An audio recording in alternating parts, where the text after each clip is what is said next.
joining. Thank you, Benji.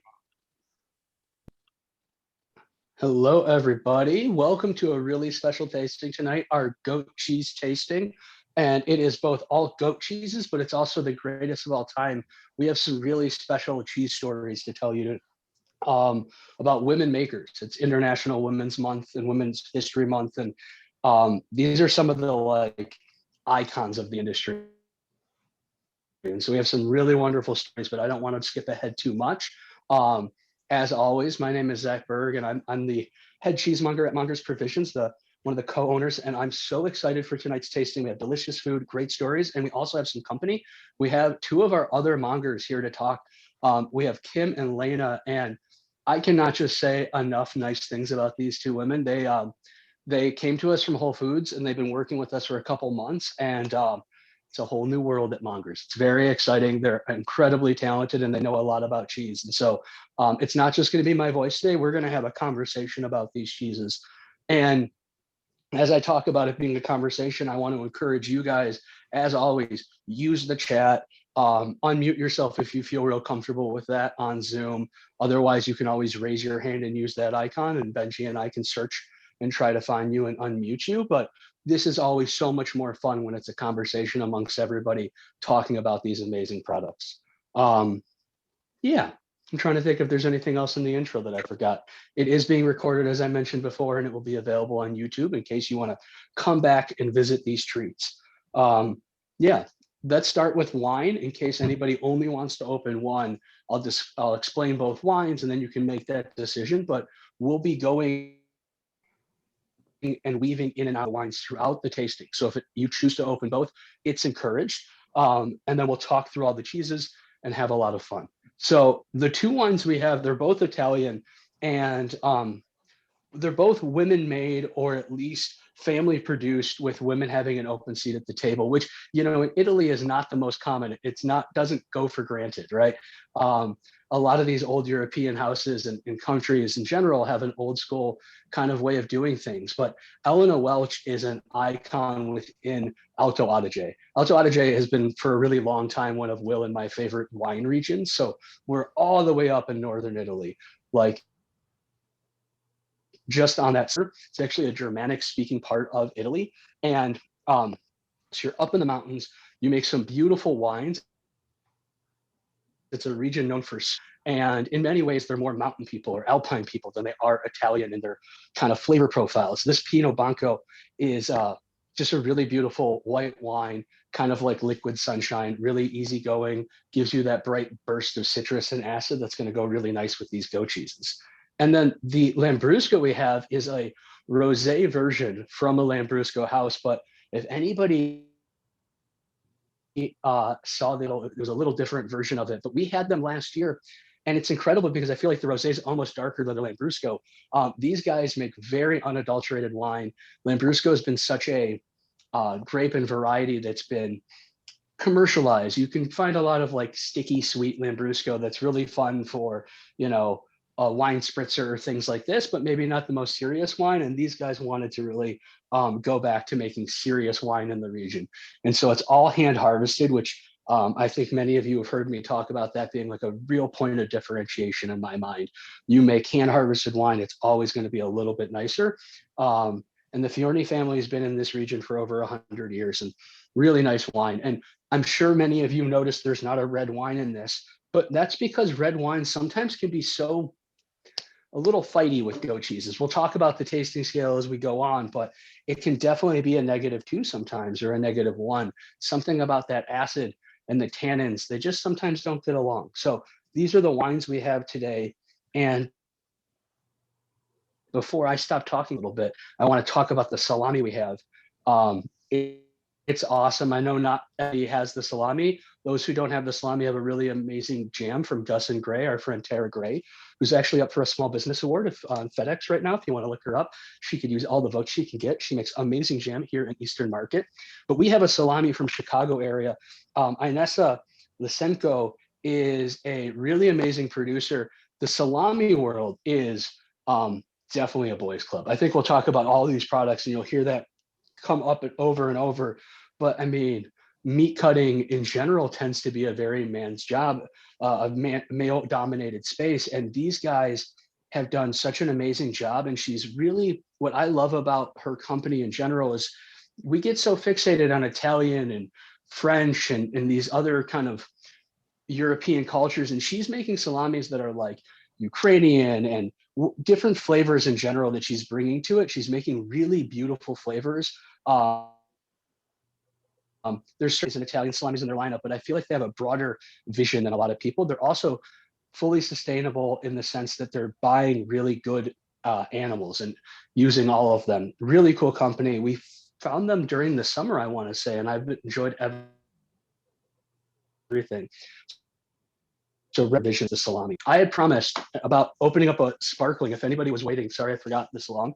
If anybody's ever found this challenging, you know, you get all worried once you take the cage off that it's going to fly off. Part of the trick is to not rotate the cork hand, right? Like how we unscrew something, natural inclination. Put your thumb underneath and rotate the bottle instead, and it gives you a lot more control and it will slowly pop off. And of course, I think we all like to hear the pop, but you really want to let it go as slow as possible. I already took mine out, so you won't hear anything. But you want it to be as slow as possible, and that's kind of a safe way to remove a champagne cork. That was a lot of information up front, but I'm mostly just trying to clear way for the meat of the matter, these cheeses. Does anybody have any questions before I slip away for a little bit? Nothing that's okay. Yet. You're good. I see nothing in the chat. Perfect. Okay, friends. Well, let's dive into cheese. Can we bring up the other two spotlights? Hi, my friends. Hi. Sorry, I talked a lot in the beginning there. So, well, take us on a walk through these cheeses. I'd love to hear what you guys, you know, put a frame on the idea, and let's talk about some cheeses today.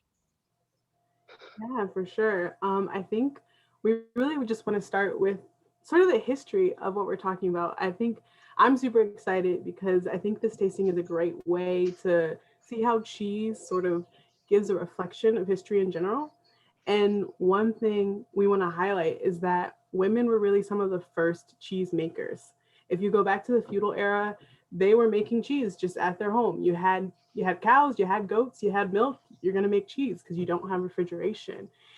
And I think we think about monks as people who were beer people and cheesemakers, but women were really doing the same thing in their homes for their families on a regular basis.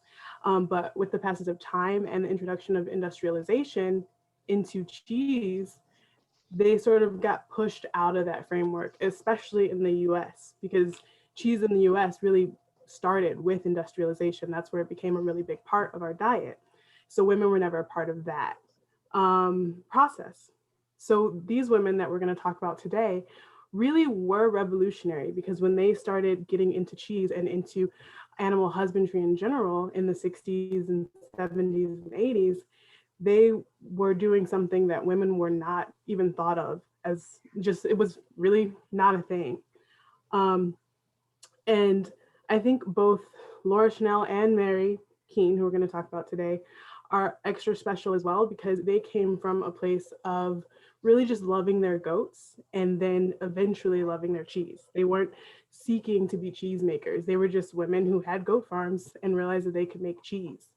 And their animal husbandry in and of itself was definitely a revolutionary act, because like I just said, that was something that a man did. So they had one, being an animal person and having your own herd, which was not a thing that women did. Then making cheese, which was not a thing that women did. And then also owning a business at a time when that was really what a man did, especially since they were doing it really by themselves. Many of these women also studied in Europe and learned cheese making in France, especially, and then brought those skills over to the US, because nobody was making goat cheese. Even people who were making smaller cheese farms, they were making cow's milk cheese. Americans were eating cow's milk. They were not, you couldn't go to the store and find goat's milk cheese or goat's milk at all. So that in and of itself was something, a craft that wasn't being practiced in the US. Kim, do you have anything to add to that? Yeah, I guess I would just say also, first of all, Americans didn't want the goat cheese as well. They were going to the store and not looking for anything that wasn't going to last for a long time and that had a long shelf life and a really familiar flavor, which at that point in American culture was just a very simple and shelf-stable cow's milk cheese. And one thing that I find really fascinating about the whole women in cheese departure and resurgence is that it really fell away in a big way with the war. So many men were overseas fighting, it became necessary for women to take on different roles. And the cheese making, once it kind of fell out of their grasp, didn't come back for a very long time. So it's always really interesting to me to think about how counterculture was connected to cheese in a very strange way. And when people rebelled against the things they had lost, one of the things was taking care of their land, bringing back the victory garden, and bringing back their relationship with food and animals. Yeah, one thing I always find Well said, for fascinating on the sure. language side, sorry to interrupt real quick, is this idea you guys both talked about industrialization being the beginning of this. And we use this term factory cheese like today to giant mechanized creamery, but factory cheese was the same use in like the early 1800s with no automation. Factory meant milk source outside of the home. And so like Lena was so dead on that like everybody had animals. You just had a cow or a goat and then you dealt with it, right? And it was, you know, the homebound work. And at some point we like got into this factory system way before automation, but with everybody pulling their milk and they shoved the women out of the way and we're like, we'll do it from here. And we lost so much of like the tradition and care, and it got into this like incredibly you know, the modern world of processed cheeses happened around the same time. So let's eat a little bit of cheese while we keep talking about this story. Are you guys ready to talk about we diving into goat brie first, right?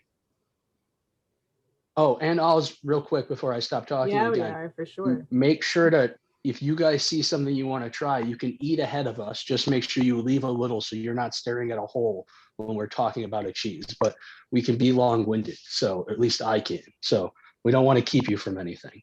Yeah, it's always sad to stare down a cheese hole.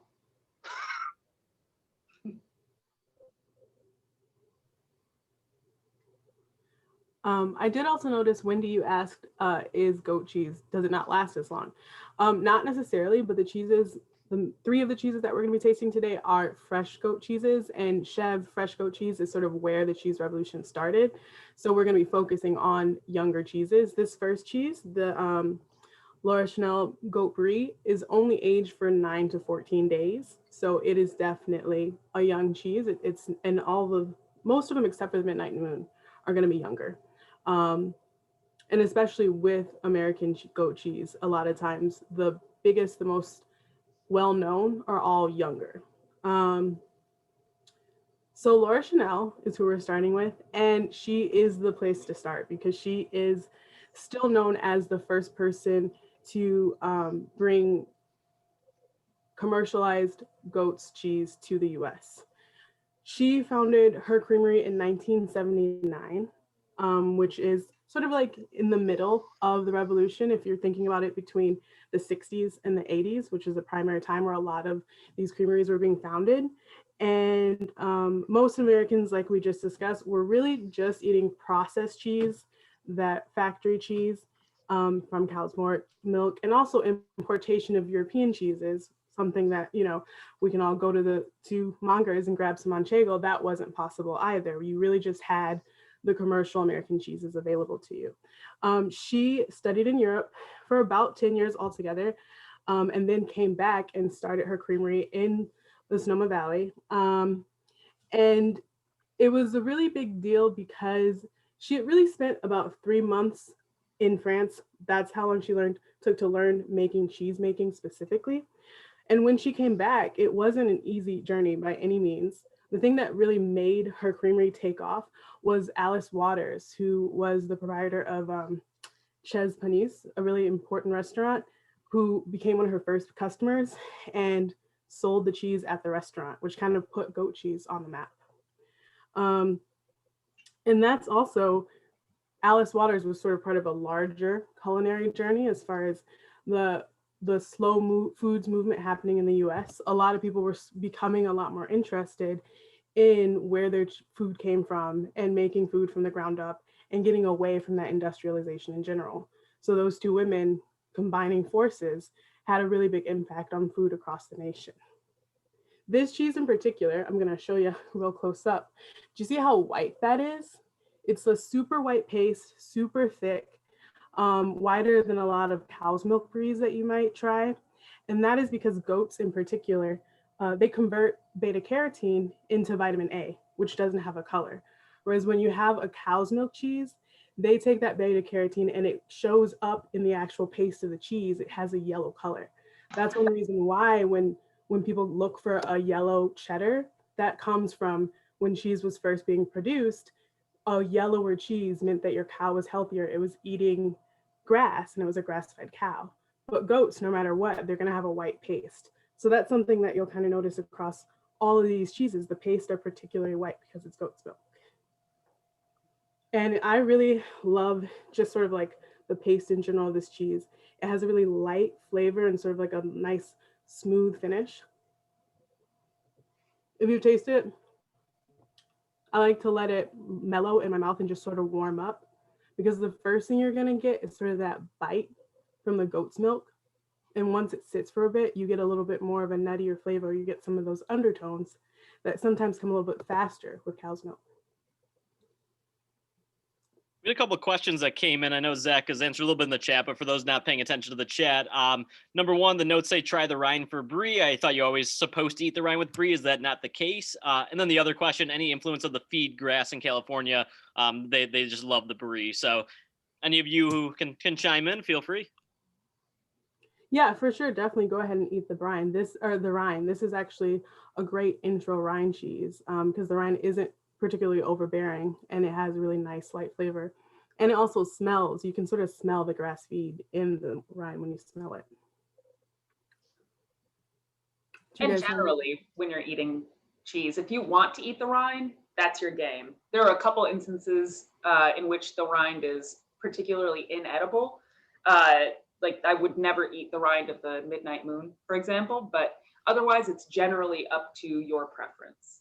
And the Midnight Moon has a wax rind. So if you're really interested in eating some wax, then hey. Go for it. In terms of the grass being an effect on the flavor, I can speak to like the animals in general are going to be operations are going to be utilizing small independent family farms. They're not going to be using like feedlot animals or anything like that. And so not all grass, especially on a smaller ruminant, is actually kind of difficult. And they usually end up having a mix of some other elements to get different things and stabilize their diet, because we think of grass as just a stable thing, but grass changes throughout the season and therefore the nutrients change. And so yes is the answer, but it's not all grass. And great also, questions. If you've ever met a goat, it's very hard to get them to just eat grass. They love to eat and eat pretty much anything. So it would be a feat to make that happen. It's a solid point.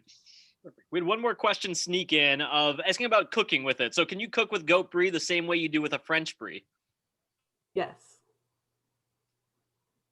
Yeah, baking this brie with jam is awesome, especially because they're that perfect little size. So you don't have to eat a whole kilo of baked brie, which no judgment if you do. I just encourage you to invite friends.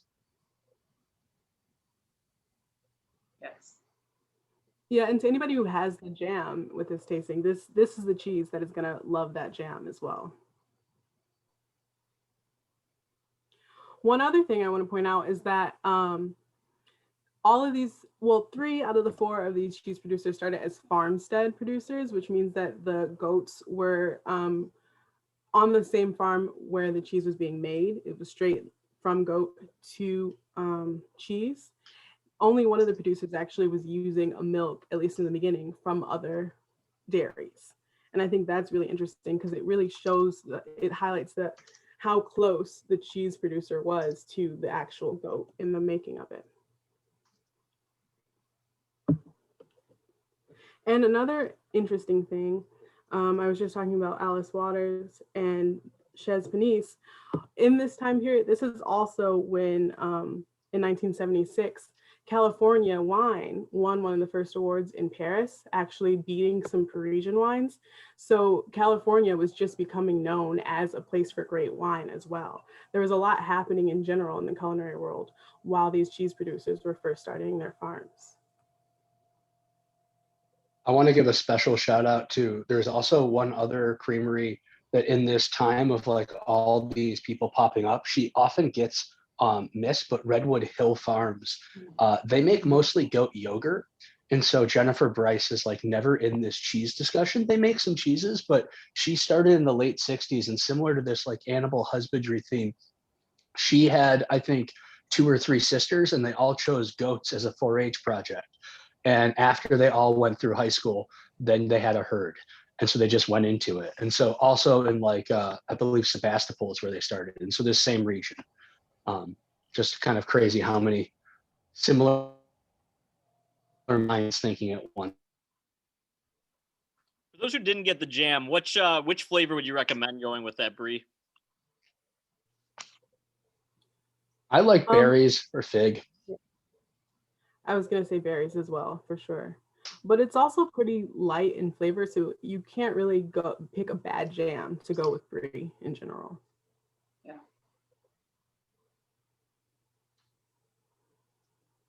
We're ready to talk about some Mont Idyll, friends?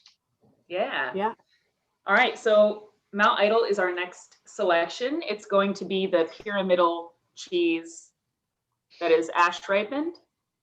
And this creamery is newer. So just to kind of clarify before we go into this cheese, we had hoped to get cheese from another creamery, Capriole, which is led by Judy Shad.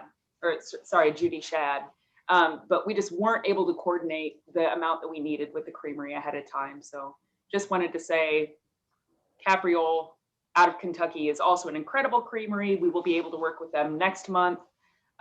So I think those of you who have the Mongers Club boxes, you'll be able to taste their new cheese next month. But as a stand-in, Idyll Farms is probably the best choice we could have made. They are a creamery out of Michigan, and they are newer. They were founded officially in 2012. Husband and wife purchased the farm. Amy Spitznagel and her husband purchased an old cherry orchard in 2010 and began the cheese that you didn't get. Oh, we were going to get something from Capriole, but right now we are eating Mont Idyll from Idyll Farms. So they started as a creamery in 2012. And they're just really an incredible creamery. One of the reasons that I think it's really awesome that we have this creamery in place of Capriole is that they really just ascribe to the same tenets that the ladies working in the 60s, 70s, and 80s ascribed to. The farm practices permaculture or regenerative agricultural practices, meaning that the goats are eating off of the land, worms are added into the soil, compost, some of the excess whey from the creamery is added back into the soil. They really attempt to feed the soil before they feed the grass that feeds the goats. So it's really just a good glimpse into what the terroir of Leelanau Peninsula will offer in terms of goat milk cheese. So you'll notice that there is a thin line of kind of really dark gray on the outside of the cheese, and that is vegetable ash. This is a Valençay style cheese. So if you've ever had the French kind of pyramidal shaped cheese that is also ash ripened, you'll be familiar with that style. It's going to have some really dense cream line right after that gray, and then go into the really bright white paste on the inside. And it's just an awesome cheese, very young. It's aged from 12 to 21 days, really fresh and tangy. I just really love this cheese. And yeah, I just think incredible to see the passing of the torch happening with this creamery, and to see the way that it's really paying off. I mean, Idyll Farms has won a ton of awards already. I think, you know, for being around for 8 years, it's really a feat to see what they've done with their cheese making. Yeah. And it's cool that it's in our backyard. I think that they've really, you know, we've had Zingerman's for a long time, and I certainly don't want to overlook Zingerman's or, you know, a handful of other cheesemakers in Michigan, but Amy and the cheesemaker Melissa have just like so hit the ground running. It's incredible. And you know, you mentioned the permaculture thing. I also just wanted to say, because it's the beginning of their season right now. So one of the things that they do that's awesome is we don't even think about this. And, you know, most of us haven't grown up with a lot of ruminants around, at least me. And I never knew this until I got into cheese, but the cows, they tend to actually prefer to only lactate during a certain time of year and to reproduce, but you can trick them. Goats you can kind of trick, sheep you can't trick at all. And so lambing and kidding season happens right now. These guys give the goats a break to have like a natural cycle and to, you know, dry up during the winter. And then right around now, the first goats start getting born, and it takes a couple weeks for the goats to be healthy enough to be taken off a mother's milk, and then we get cheese. And so this is our first batch of the year from these guys. And I just love their cheese. I've loved watching it progress. I can, you know, I can tell you that from our first sample box to now, it's like incredible to see how good they've gotten and consistent. Do Idyll cheeses only goat cheeses, or do they make not goat? They're only goat cheeses. And Lena, you had mentioned that a lot of people started as farmsteads. These folks are the only they're the only still farmstead on the board. And so they have a closed herd, and closed means that they're not buying genetics, they're reproducing the good old fashioned way. And I believe it's mostly Nubian and Alpine goats. They're very cute. If anybody loves baby animals, immediately follow them on Instagram. This is the season. Follow all goat cheese producers on Instagram right now, and you'll get your fill of cute little baby goats. We know some people maybe not your fill. Skipping ahead with some tastings, which is awesome to see. Some people saying, you know, earlier the salami and the brie go really well together. Some apricots, the dried apricots that people got. Even Jameson bought some Wagyu pastrami extra and then mixed it with this for a +2 level pairing. So some really good notes out there as well. I love it. You guys want to do one more cheese and then do the pairing scale, or do you want me to jump in with pairing scale since it just got referenced? Yeah, let's do pairing scales now. Pairing scales. Oh, so I know a lot of you guys have heard me do this, but for the new folks, we really love using this pairing scale that I learned from the late great Daphne Zeppos. Daphne was an amazing cheesemonger. She's one of the people who brought Comté to this country. And the whole premise is that I think before you ever met any of us, you could tell a lot about this Lambrusco 1 through 10. You have language 1 through 10. We all do this a lot in our lives. But I think that pairings are your new language. So she laid out -2 to +3. Sounds confusing. We don't usually have negatives at the dinner table, but the idea is that things clash. So if we have orange juice and we go brush our teeth too early, it's all sorts of clashing, right? We've all experienced that's a -2, right? There's no minty fresh, there's no tropical sweetness, everything just falls apart. And I think sometimes a fresh goat cheese in a big Bordeaux, that's a -2 in my mind too. So -1s, one thing falls apart. If you're back at a party eating, you know, the hot dog, the hummus, the bruschetta, everything all at once, and then you go and take your wine and all of a sudden it's like totally it's bitter. Well, you just ate everything around the world in 1 second and then drank red wine. Something clashed, right? The food all tasted delicious, but the wine fell apart. -1.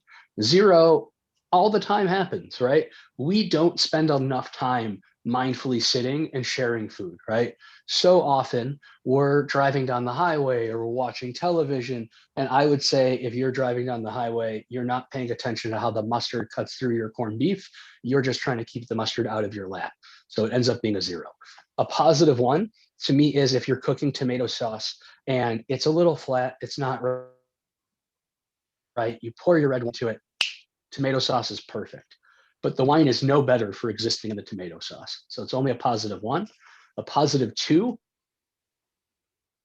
like Jameson said, that's when we start having this like elevating of flavors. I don't know if anybody, tried when we started talking about rinds and how delicious that goat brie was. Maybe you do red wine and all of a sudden you're like, oh, I got a little more of that rind. I see what they're talking about. And it gets a little more interesting. And then the salt of the rind pulls out a little bit more of that like cranberry or a little bit of what the skin does to this wine. And you start to like feel that a little bit more. And then Lambrusco tastes a little nicer. That everything elevating is a positive 2. And that's what we're always aiming for. There are positive 3s, but I think positive 3s are culturally significant.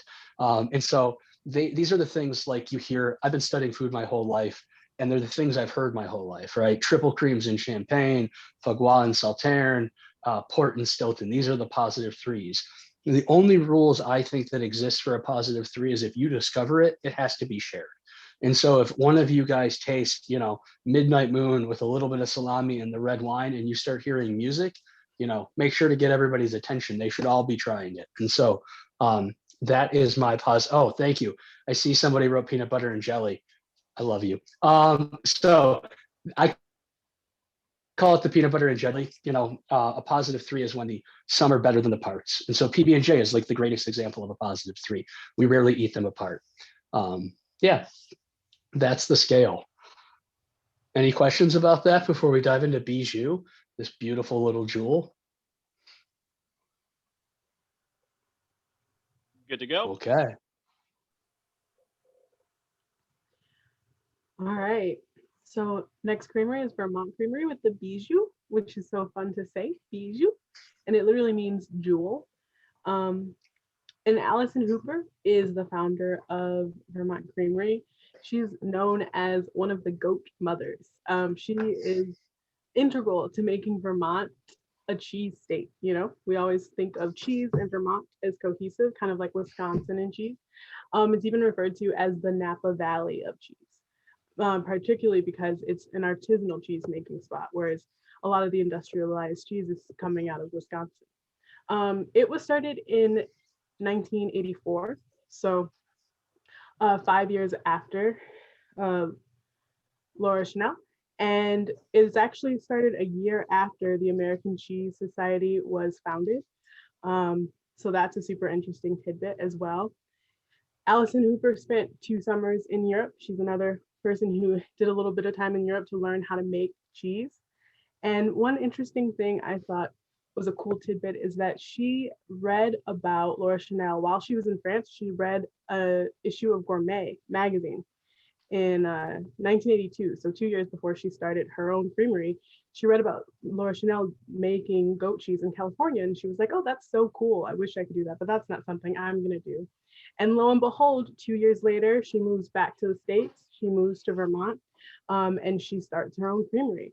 And the story behind that is also really interesting. She was working for the Department of Agriculture in Vermont, and a French chef was making a dinner of all Vermont-based foods, and he was looking for goat cheese, which was still very difficult to find, an American goat cheese. And Bob Reese, who afterward became Allison's business partner, was like, hey, Allison, make me some cheese. So the rest is sort of history from there. So the Bijou is this little cute guy. This is half of it. It's a very small little nugget. And I really love smelling this one because it has a very specific smell because of the mold that's added to it. It's made with geotrichum. Is that how you say it, Zach? I always mess up saying that one. Geotrichum? I've heard it's called geotrichum and geotrichum. That is the 2 pronunciations I've heard. Yeah. So that's like what you're seeing. Sounds like geotrichum. That's what you're seeing as far as the color on that. And that mold adds a little bit of a meatier flavor to the cheese itself and a kind of yeasty aroma. And it's also interesting because the addition of the molds in the cheeses, Vermont Creamery, like most of the other creameries, started by making just fresh chev, and then they slowly moved into making cheeses with vegetal ash, like the last one that we saw from Mont Idyll, and cheeses with mold. And it actually almost destroyed the creamery because they didn't have enough money to very fully separate the molded cheeses and the fresh cheeses while they were aging. And some of the mold started to infect the fresh cheeses. And for a while, they thought they would not be able to make it through that infestation. But luckily, in a really short period of time, they managed to raise a lot of money, find a new aging cave, and separate the cheeses. And because of that, they have quite a few different cheeses with mold on them. And this guy in particular is one of my favorites for sure. It's also one where you should definitely try eating it all together. And it has a very distinct flavor. That mold definitely adds a lot of texture. I think it's great to also try it right after the Mont Idyll because the vegetal ash has one sort of like light flavor, but this adds a little bit more depth to the cheese from the mold. And I like eating this specifically with the apricot, actually. I think that sort of adds to the acidity that you're getting from the cheese itself.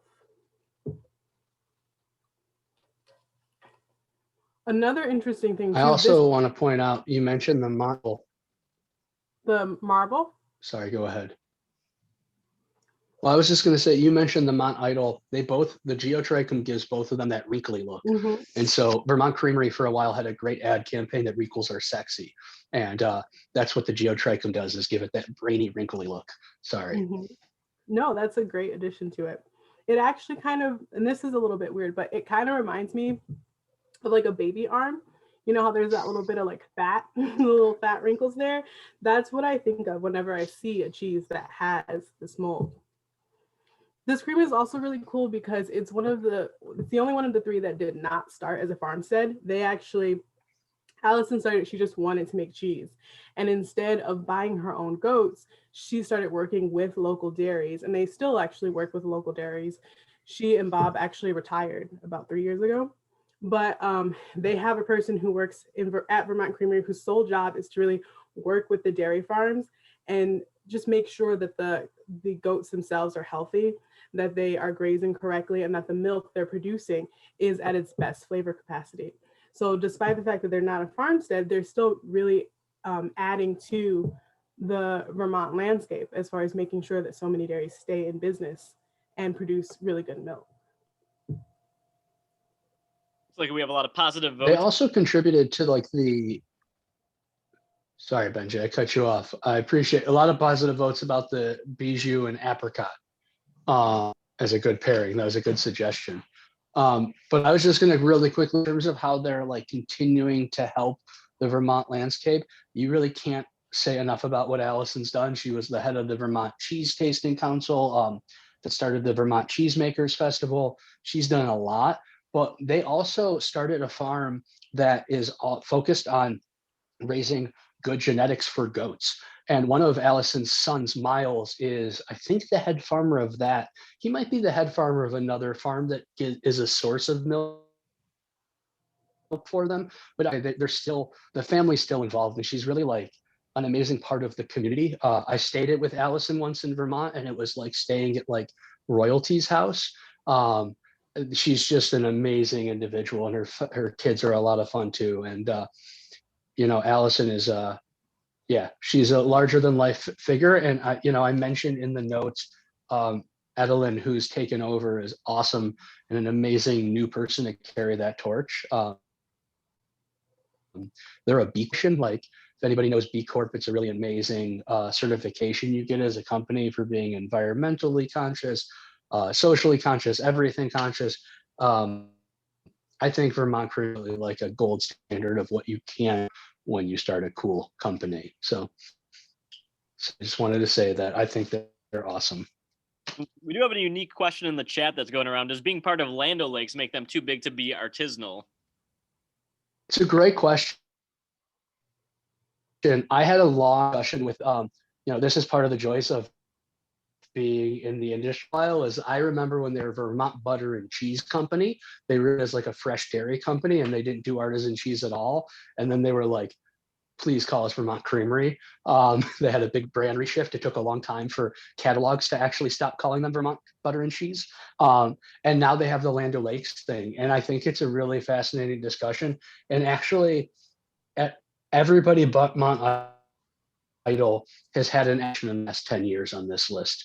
And it's a subtext that I like started to write, and I was like, oh, I feel like this is like an entire blog discussion about selling out or retiring, and it's fascinating. But I think that Land O'Lakes, from what I hear, is a really cool company. It's a cooperatively led company, and they've done a real good job of siloing this company, letting them do what they do, and the things that Land O'Lakes does well in data analytics, marketing, and getting into distribution channels to grow. And so far, I think they've really retained being artisan.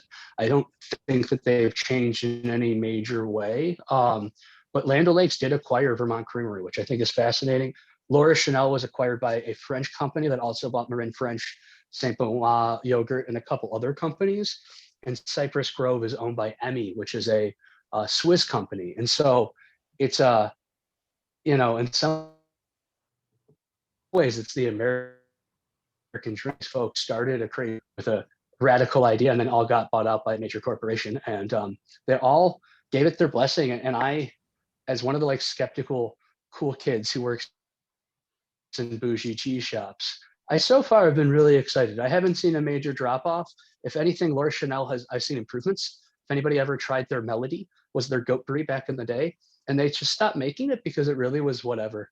And one of the first things that Laura Chenel, under the ownership of the French company that escapes my mind right now, did was relaunch this goat brie. And this goat brie is awesome compared to what Melody was. And so I think these companies can offer a lot. And as much as I'm all about small independent businesses, I still respect and love these guys. Long answer, sorry. Thank you, Anita, for bringing that up. Great question. I think it's always a trade-off, though. You know, one of the things about Laura Chenel getting so big is that she acquired enough purchasing power to go into Norway and work with a bunch of dairymen in Norway, because traditional Norwegian goat milk cheeses were falling out of popularity, and they didn't have anyone to sell their goat milk to suddenly after, hundreds of years at least of cheese making tradition. So now her cheeses are on the shelves in Norway. If you ever go there, you can try them. Otherwise, you can't. They're not exported at all. And, that's one smallish operation under a big umbrella funded by Laura Chenel because of her success earlier on. So it's a trade-off. But I also think that's one interesting thing about these particular canneries getting so big is that they often use those powers to help smaller farmers as opposed to moving towards industrialization. The fact that she took that power and basically revitalized a dying market in a different country is really interesting. And it's a really the best way to use that growing power, for sure. Absolutely. Are we ready for some Midnight Moon, friends? Yeah. All right, so our last creamery and cheese is Cypress Grove, and the cheese we're tasting is Midnight Moon. And this is a goat milk Gouda. So this is the only hard cheese in the tasting tonight. Cypress Grove was founded by Mary Keene, and she began making goat's milk cheeses in the late 70s.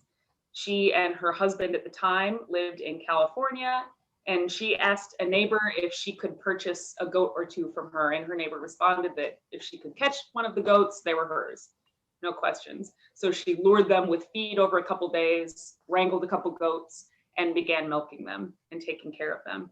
Eventually, as her kids got older, she started to turn that goat's milk into cheese for them, and it just kind of took off from there for her. And she was getting really interested in making cheese regularly. She's known to have said that she had goat milk cheese hanging from every surface in her kitchen imaginable.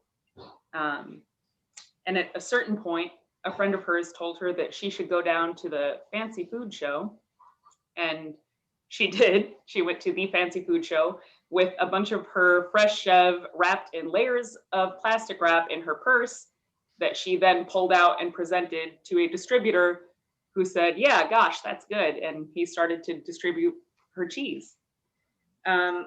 So officially, she founded herself as a company in 1983, but she was already kind of working with the distributor at that point. So her cheese making had already been in the works for a long time then. So if we're looking at this cheese, one important note is that it is the only cheese in the tasting that is not technically American.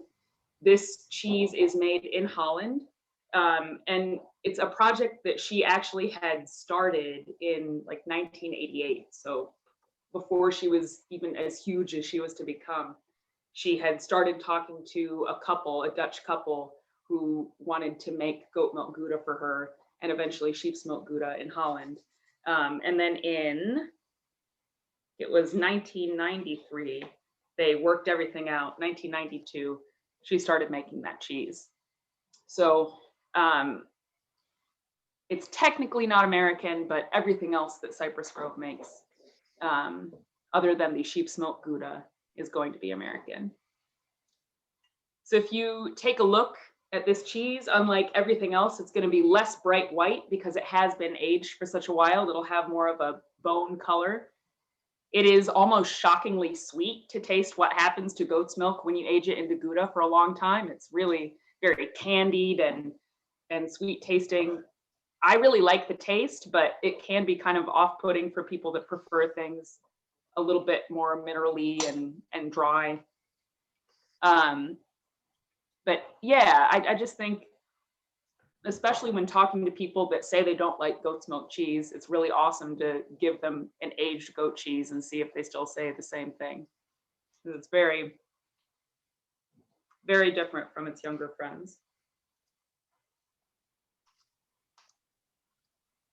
Yeah, when we were first talking about the lineup for this, I was so happy that you kind of pushed us in this direction. This was totally Kim's idea, is to do a Gouda, because I think, you know, back to this idea of how foreign goat cheese seems to be in America, like the whole term chev, right?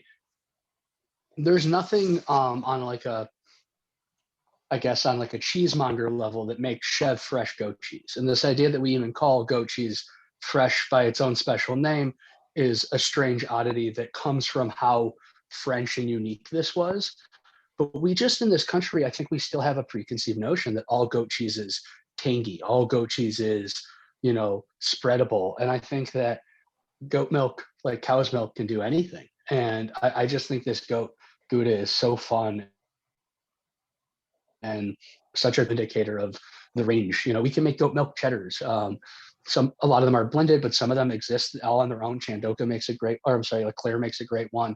We've had Chandoka, which is a blend, of course. But I think this totally shows, even this lineup shows the depth, and we really purposely didn't have a fresh chev or a fresh goat cheese because of that. We live in such a bovine centric country. You know, we still don't have a sheep milk culture. And there's a great podcast, if anybody likes to go deeper into these things, called it's Behind the Rind, has a whole episode about our sheep's culture is all about wool production for military uniforms. So we didn't grow sheep that were about milk. And so we still, all the great cheese countries, if you think about, you know, Italy has Pecorinos, France has Roquefort, Spain has Manchego. Great cheese countries have a cow, a sheep, a goat. We're devoid of it still. And so I just think it's so cool. And it's so hard for me, as somebody who was born in 1984, to like put myself in the brain space of how amazing what these women did. But yeah, everybody tells me there really wasn't goat cheese. So what makes a Gouda is one of the questions we just got. Yeah, a Gouda. Anybody want to handle this before I jump onto it? Sure. So probably the main feature is that during the cheese making process, when the curds are separated from the whey, water is included. So there's a little bit of whey left, water is included, and that process is called washing the curds. And that kind of just changes, it takes away some of the lactose and just changes the whole kind of chemistry in that process before it gets formed and aged.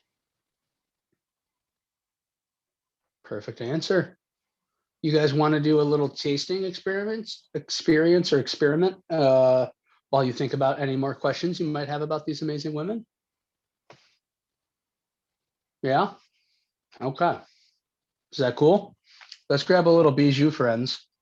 And I know Jameson mentioned he really liked it with the wine, but let's do, I always think it's nice at this point in the tasting when we've had everything on its own, we get to know everything individual. Let's talk about what this pairing does, and let's use the pairing scale. If anybody wants to type it in, if you have tasting notes, I'd love to hear them, but go ahead and take a little piece of bijou and chew white wine, little piece of bijou, chew red wine.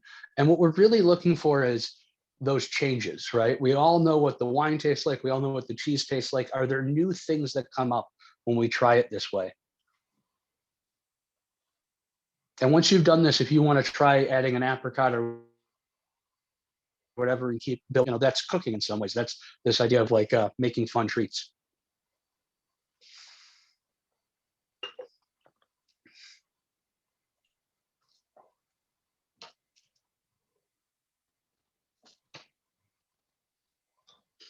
Anybody have anything on the white wine that blows their mind? The bijou is long gone. Fair enough.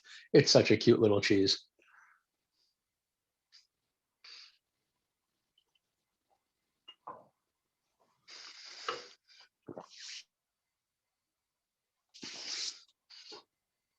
And then with the rosé.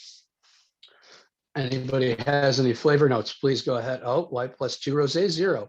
I love someone using zeros right there. Sometimes you don't, it doesn't have this thing. It doesn't, the music doesn't turn on, if you will.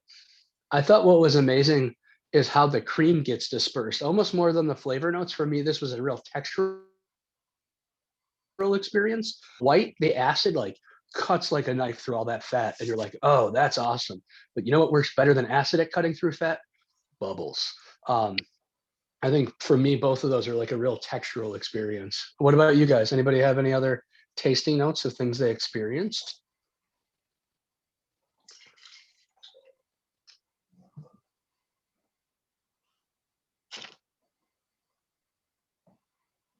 Bijou plus salami is a positive 2. I love that. I also think the salami on the Lambrusco is awesome, by the way.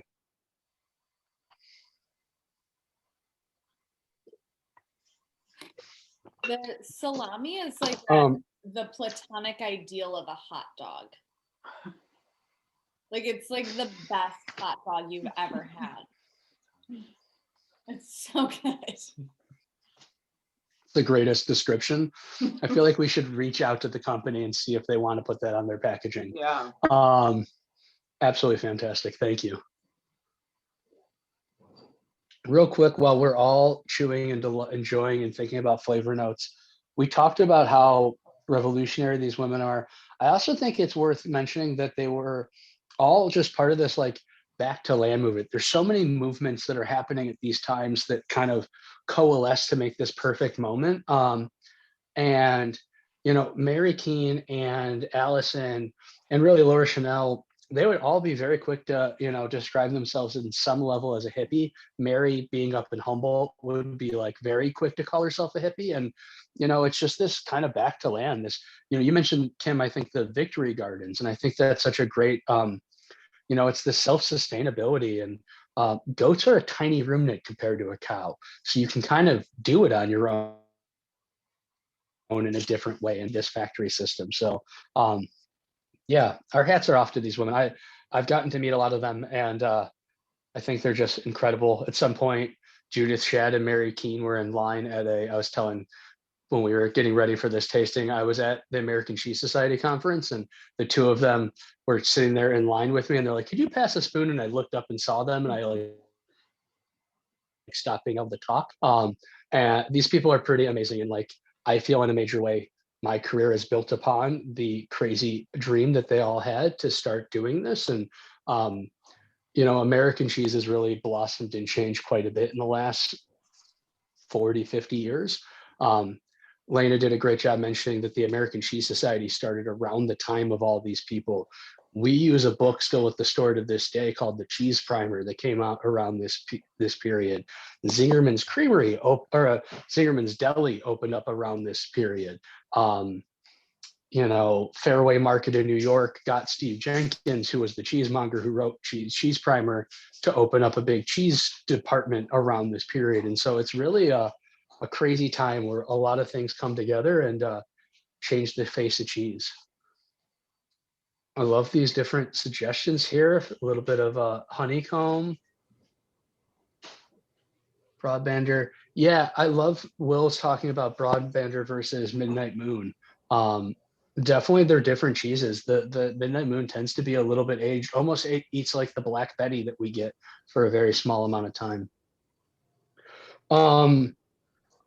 Before we jump into chocolate, what other questions do we have? Is there anybody? Benji, I'm clearly not good at reading even when the laptop's this close to me. Are there questions that I missed in the chat? You are good. They, there's a couple joking questions. Humboldt Fog, also a goat cheese, was asked, which we know it is. A lot of really good tasting notes that people are talking about. A lot of different pairings, even, someone with the dark chocolate you're about to talk to with a +2. Someone said Jameson said he's missing the terracine in the Gouda. One of the interesting differences that we note here for sure. It's a very good call. Yeah, very cool.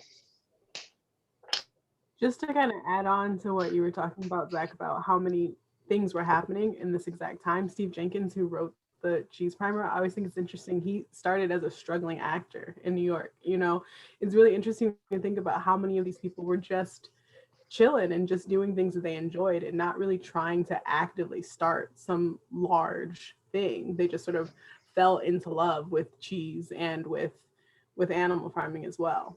It's crazy to think about it now that they're like literally icons of cheese. Absolutely. It's also a very cool industry in the sense that when you become an icon, there's something about spending most of your day dealing with farm animals that really keeps you humble.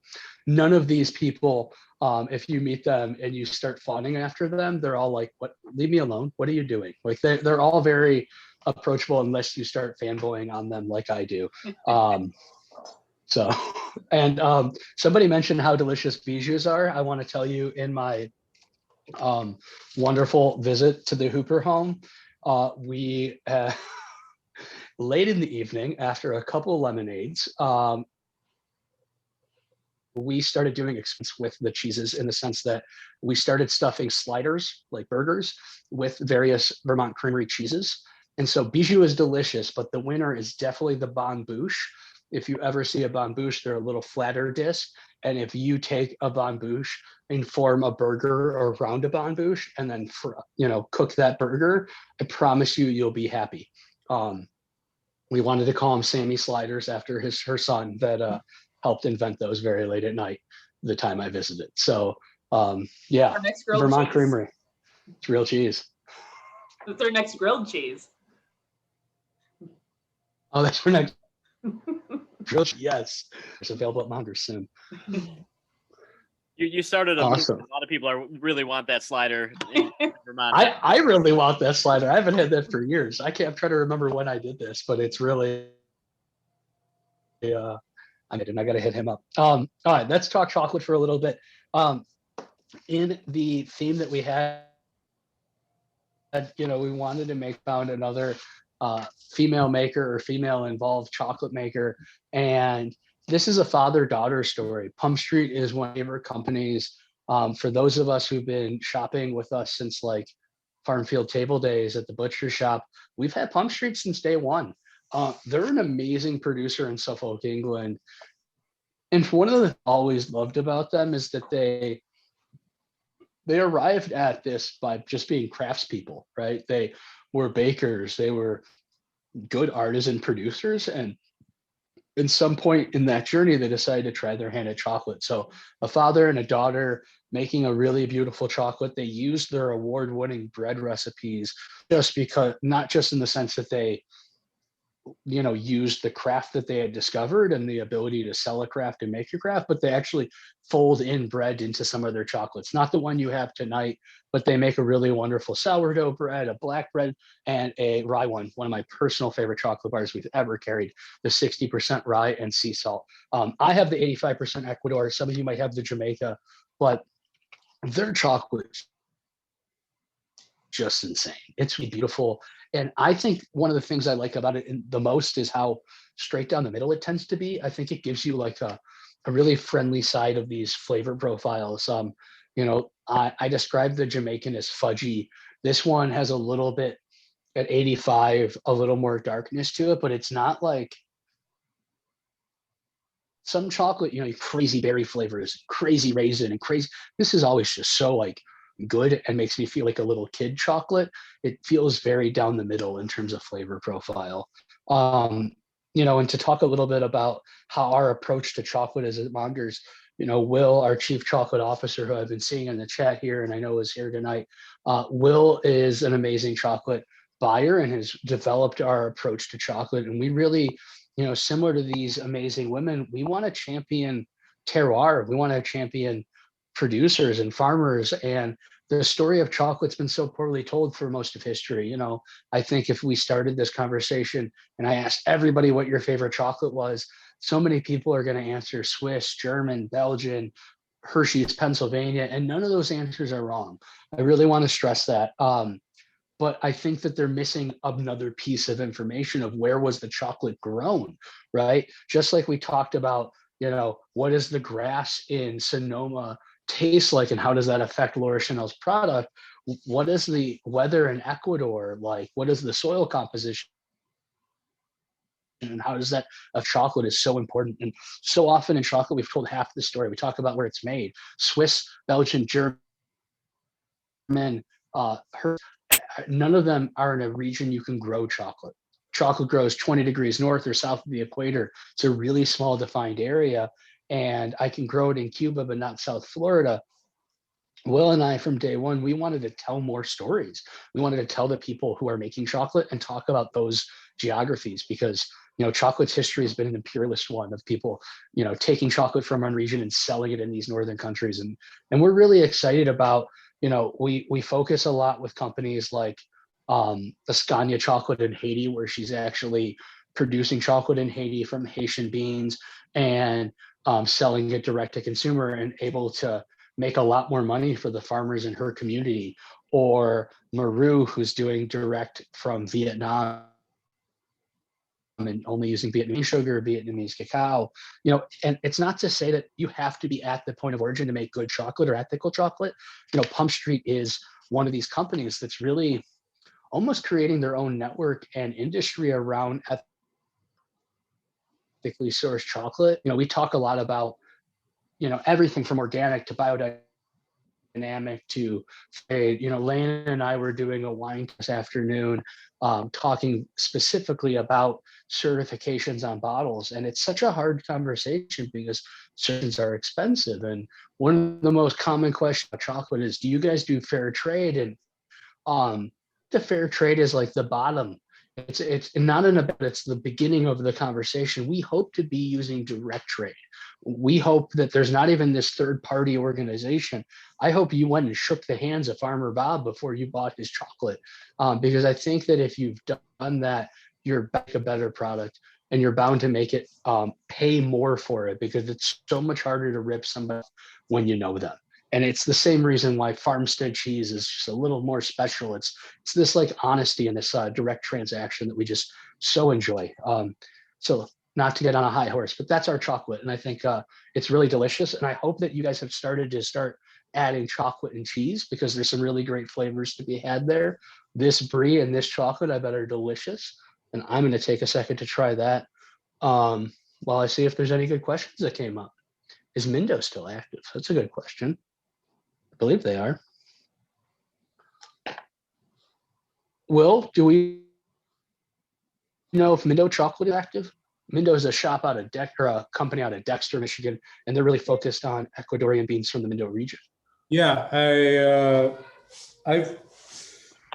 need to actually place an order with them because we use them in our chocolate club this month, because we did Michigan made chocolate, but I have not heard anything about them disappearing, and I've heard ads for them on Michigan radio in the last 60 to 90 days. So I would be very surprised if there was some development there that I hadn't heard about.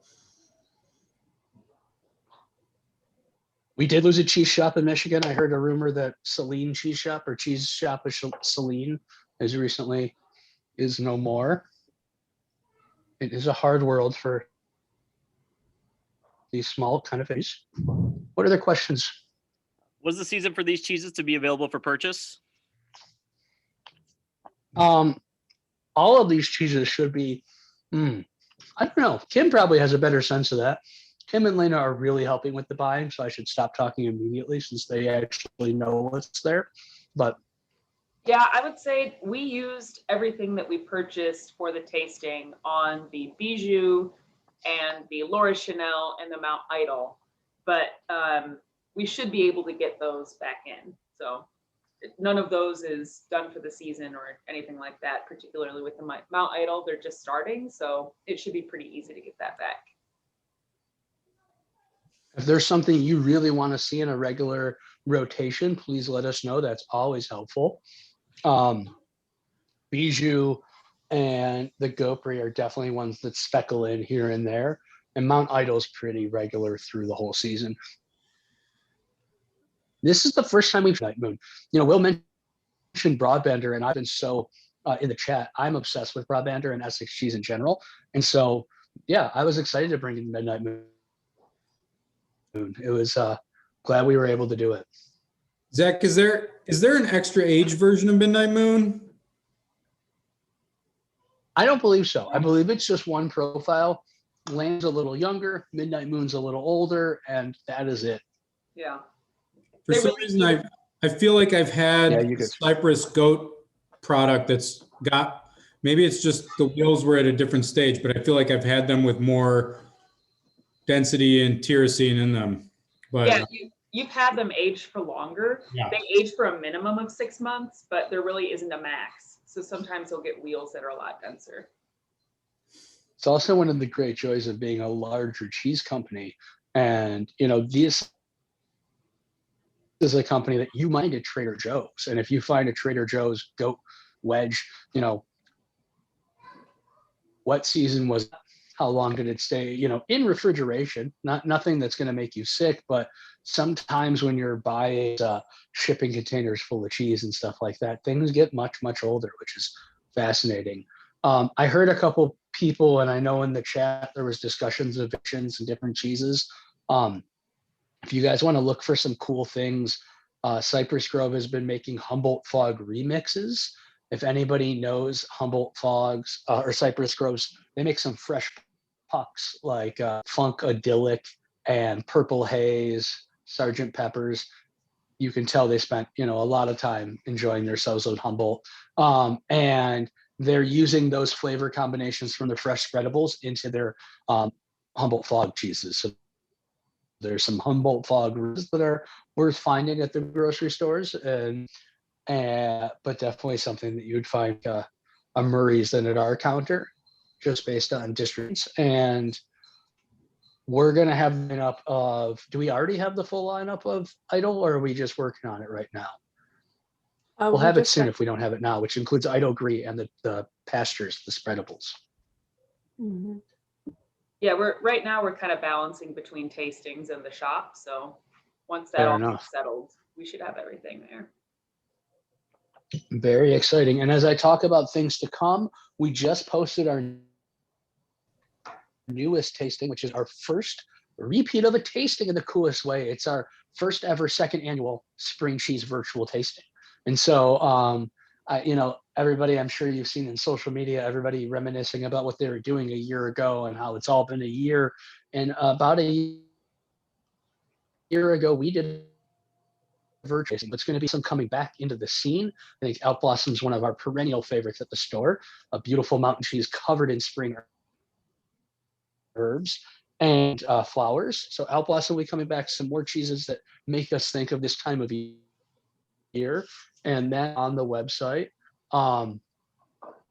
Also, we are going to be posting some more tastings hopefully soon after, such as our Mother's Day cheese and chocolate, Father's Day charcuterie. So there's going to be a bunch of fun stuff coming down the pipeline. But we're not running away right now, but as we wind down, I want to make sure I thank everybody for coming out and tasting with us. This has been such a fun journey, and we so enjoy doing these tastings. I'm so thankful that I had guest stars here, and Kim, you guys are amazing, and we're so thankful to have you in the store, and thank you for joining us and adding, your 2 cents on this story. I think it was a much more powerful story coming from them than just me the whole time. And so thank you guys for hosting with me, and thank you guys for all being here. If there's anything we can do at Mongers for you, please reach out. We're always available, and we're always here on various forms of social media. So if you enjoy hearing our tastings, check us out on YouTube. If you love looking at pictures of beautiful cheese boards, check us out on Pinterest and Instagram. And to stay in touch about all of our different events, Facebook is often one of the best ways. That's my sign off. Ladies, what do you guys have to say? Yay. That was the best sign off ever. Yay. Any other questions that came up while I was chatting there? I just want to say real quick, Lena and Kim, it's great to actually have you both here at the front end of a tasting. If anybody's done a private event with us or one of our public events over the last few months, Lena and Kim have been completely instrumental in making them all happen. And it's really, really been amazing, coming in from Whole Foods and having people this talented and passionate work with us is truly fantastic. And they have put out hundreds and hundreds and hundreds of these over the last couple of months. We do 5 to 7 virtual tastings a week right now, and they work really hard making them all happen behind the scenes. And so it's a pleasure to have their passion, showcased here for you, and their incredible knowledge of the product. Well said. Thank you, Will. Well said. Yeah, thanks. Yeah. Thank you. Love the round of applause you guys just got. Benji, were there any other questions that need answering before we start signing off? Not really. A couple people saying the chocolate and stuff. Someone asked, now that we're gone from Rust Belt, is there any future plans out there yet? And then Will had a very discriminatory mark against Michigan State, but we all know that, go green is the way he really meant to say. So. Go blue. Go green. Come on. I knew I liked you, Lena. Go purple. We all root for butterfat yellow, okay? That's right. That's right.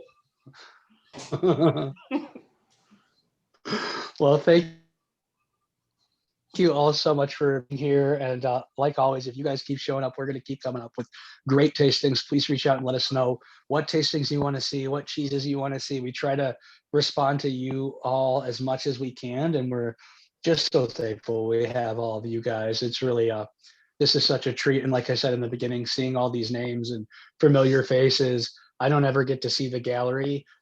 It's awesome to see all you guys, and it really has become, a community onto itself. So for all of you Mongers fans, thank you from the true bottom of our hearts. This is such a treat for us.